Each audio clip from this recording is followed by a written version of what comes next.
বলছে হিরো আলম যদি এতই পারিস তোর বউ চলে যায় কে। হ্যাঁ, এই কথা বলছে আমি নাকি পারি না বলে আমার বউ চলে যায়। তো আমার কথা তোকে এত সময় মুখ বলতেছি, তোর সাথে একদিন টেস্টিং খেলা খেলতে চাই, ঠিক আছে? আমি যদি মনে কর তোর সাথে পুলিশের তো শক্তি দিল, আমার সাথে তোকে হ্যাঁ পারি, তাহলে তুই আবার গোলাম হয়ে থাকবি। আর আমি যদি না পারি, আমি তোর থাকবো গোলাম হয়ে। তুই রাজি থাকলে সবাইকে বলি, তুই বলছিস আমার শারীরিক সমস্যা আছে, তাহলে তোর সাথে শারীরিক সম্পর্কটা করে এটা জনগণের সামনে পূরণ করে দেবো, আমি পারি কি না পারি। তুই পারিস না বলেই এখান থেকে ভাগে গেছে।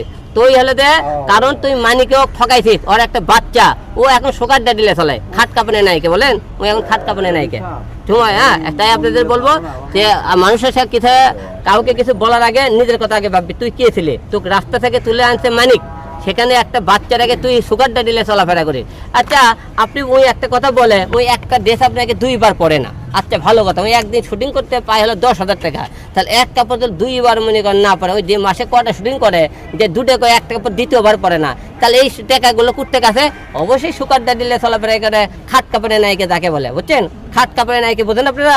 শারীরিক মিলে আমার সাথে টাকা দিবেন, একে খাট কাপড়ে নাইকে বলে, ঠিক আছে? এই হলো ঘটনা। এখন সময় নেব, তুই আমার নামে যে মামলা করা লাগে মামলা করিস, ঠিক আছে?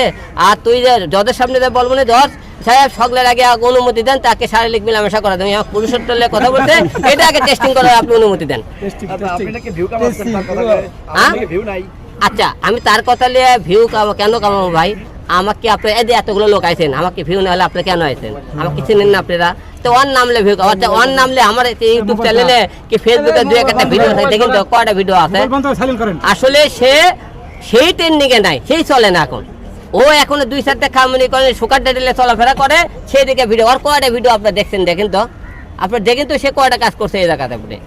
আসলে ওই মানুষক বলে হিরো আলম কথা বলতে পারে না, হিরো আলম চলাফেরা করে, অনেক সমস্যা। আচ্ছা আমি পারি না, তো মানিক এত কিছু মানিক ছুঁয়ে গেলি কে? বাচ্চাটা রাখে, তুই এত ভদ্র মেয়ে, তুই দুধের বাচ্চাটা রেখে অন্য বেটার কাছে কেন গেছিস? আচ্ছা আলম ভাই, নিজের নাকি 30 লক্ষ টাকা দিয়ে গাড়ি কিনছে, ব্যাপারটা জানেন নাকি? আচ্ছা, ওই 30 লক্ষ টাকাতে গাড়ি কিনছে, এই আপনারা এই জানেন তো? ওই গাড়ি কেনা ওই মানিকের কাছ থেকে যাওয়ার পরে থেকে কয়টা মিউজিক ভিডিও, কয়টা নাটক করছে, সেই টাকাতে 30 লাখ টাকাতে গাড়ি কিনলো। তাহলে অবশ্যই আমি কেন বলতেছি সে খাট কাঁপানো নাইকে, সে আমাকে সুগার ডাডিলে চলে, তাহলে বুঝতে পারলেন 30 লাখ টাকা অলরেডি কি এমনি পাওয়া যায় ভাই? হ্যাঁ, মায়া রিমো মামলা করার তো দূরের কথা, ওর অন্য কোনো কিছু থাকে তো ওরে বলতে বলবেন, ওরে যেখানে পাবো ওরে বলছি তো জুতো পেটা করবো। কারণ ওই ইন্টারভিউতে মানুষের সামনে যা বলে, তো হিরো আলমের সাথে কাজ কয় ভাই, হিরো আলম ওই যার উপস্থাপন কী হয় জানেন?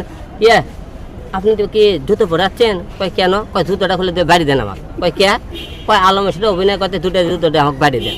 আর আবার সেনকে মানে এই কথা বলে, তো আমার কথা তো মনে করেন ওই উপস্থাপকে দেয় তাই বাড়ি দেওয়া লাগবে, আমি তোর জুতোর বাড়ি দেবো, তুই আমার সামনে তুই কোনোদিন পড়িস, আমি তোকে জুতোর বাড়ি খেলাম। আর 2 নম্বর আরেকটা কথা বলে যে ওই ইন্টারভিউ দেওয়ার পরে তারপরে ওই দিকে একটা লাইভ করছে, তো হিরো আলম কী কয় আমার কথা ইংলিশটা বাংলা তাই বলে বুঝতে পারে না, আমি না কথাই বলতে পারি, কী কয় আমি নিজেও বুঝি না।